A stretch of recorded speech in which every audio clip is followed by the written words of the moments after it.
very much. Friends, fellow Singaporeans, it's an amazing feeling to be back here on this stage. 14 years ago, I was a guest speaker at the SDP rally on this side during the 2011 general elections. And I shared a stage with not just Dr. Cheesun Ruan, but also the legendary Dr. Vincent Vijaya Singer. He was recently described by a friend as someone ahead of his time. The SDP has always been ahead of the times. In 2011, MediShield, which was the government's catastrophic health insurance plan, established in 1990, did not cover pre-existing illnesses such as cancer and diabetes. I spoke here about what many of my patients told me. 在新加坡可以死不可以生病。In Singapore, you can afford to die, but you cannot get sick. So the SDP responded to this and launched our healthcare plan. The key element is a single-payer, universal healthcare system, which means that there's one national insurance scheme covering both the public and private sectors. It could be administered like ElderShield by some of the big insurers. All costs are tightly regulated because of the dominance of the single payer, which is the government. Our call for healthcare financing resonated, and it became one of the reasons why the PAP suffered a drop in vote share and lost one GRC in 2011. And this had a major positive effect. Two former prime ministers left the cabinet, together with two other ministers held responsible for the fiascos in transportation, housing, and also even national security. This is solid evidence that your vote counts. Sending a strong signal to the PAP on 3rd of May will improve their performance. It did in 2011, and there's no reason why it will not do so again in 2025. The SDP's proposals will be like a snowball in Greenland, gaining momentum, building up for real change in Singapore. So the SDP slogan for this year is a call for Singaporeans to thrive, not just survive. T stands for taxation, which is fair. And I know that many of you work in the industry, and you know that a lot can be done to make our system fairer for Singaporeans. The most obvious is the regressive GST. The PAP has claimed that the opposition blames the PAP for everything that goes wrong, but doesn't give them credit for things that go right. Come on. The reality is that Singaporeans know what is within our control and what is not. We know that there was a global surge of inflation over the last couple of years. But to this day, I have not found a single person who has been able to explain to me why the best response to the rising cost of living was to increase the GST, not once, but twice, especially at a time of record fiscal surpluses. H stands for healthcare that is universal. Unfortunately, despite the reforms in MediShield Life, medical expenses have in the last 2 years now become number 4 in the list of reasons cited for bankruptcy, according to data from Credit Counseling Singapore. No one should have to go bankrupt just because you have cancer or some other disease. R stands for respect. Respect for this planet. It calls for a stronger move from fossil fuels towards renewables. We have also championed the cause of Clementi and Dover forests and protested the ill-advised clearance of Kranji forests. All these take away the green lungs of our city-states.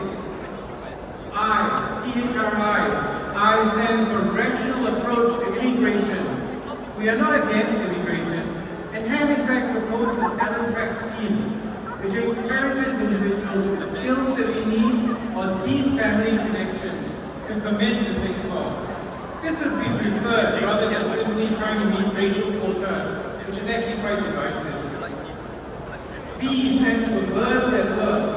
The voluntary early redevelopment scheme was proposed in 2018 by then PM Lee Hsien Loong, when the government publicly recognized the problem of HDB decay.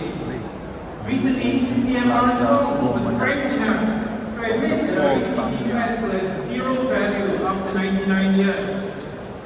He made the comparison with private condominiums, but that's a bit misleading because condominium owners. So the BER scheme was supposed to address this, but we have not heard any details at all. There is a lot of concern that if the PAP receives a strong mandate on Saturday, the terms of BER may be unfavorable to us. And this happened with SERS, the selective en bloc redevelopment scheme in Ang Mo Kio Avenue 3. Initially, many residents had to fork out additional costs or downgrade to smaller units. But it's not just the old people like me who are concerned about housing in Singapore. Young people are facing a huge problem with the spiraling cost of BTO flats and resale flats. The SDP has a concrete plan to address this problem with a suggestion to give people the option to choose non-open market flats which can be sold only to the HDB or retain the tradable open market nature of their flats. During GE 2015, the PAP sent out a mailer into every household in the GRC we were contesting, criticizing our policies. On our non-open market housing plan, we said the scheme undermines home ownership, resale prices have fallen, and new flats are affordable. Those 3 points have not aged well in the last 10 years. And finally, E is for education. We believe in giving every child a chance to learn and thrive. There have been some reforms since we published our education policy, but more can be done. We called for the abolition of streaming in 1994 before some of you were born, but we were wrongly criticized at the time. Fast forward 30 years later, and we have finally got full subject-based banding for students who don't make it to IB or SDP schools. The government is still too addicted to sorting out human beings, even as children. But at least there's hope that we can wean them off this addiction, and perhaps with your help and a strong message of spread the word. This is a good sign for those of you who are concerned about town council management by the SDP. We will do a good job and we'll do it ourselves. The SDP are good as a team. I myself have been reasonably successful in my career, but that's about 90% due to my parents.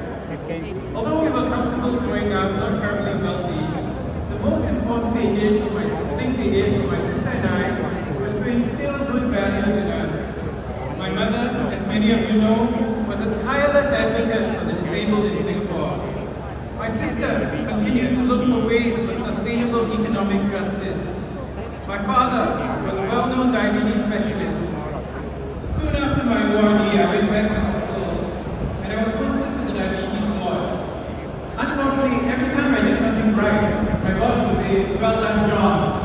If I did something wrong, she'd say, "Paul, why did you do that?"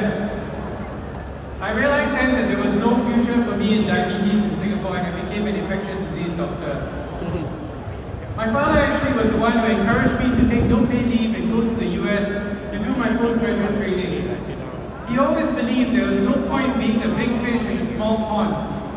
If I really wanted to do well, I had to prove myself in the world's best centers, competing against the leaders.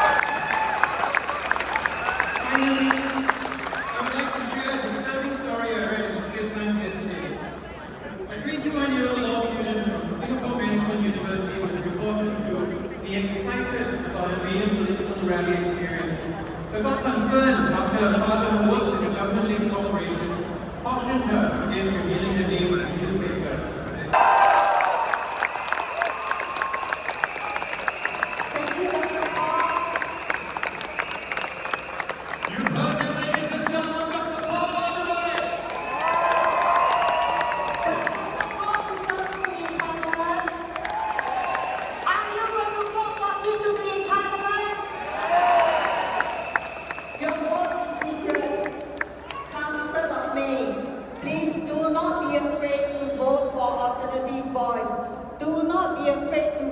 Dr. Paul to be in Parliament. Do not be afraid to vote for Dr. Chi to be in Parliament. Do not be afraid to vote for our 11 candidates into Parliament, because they will be your voice.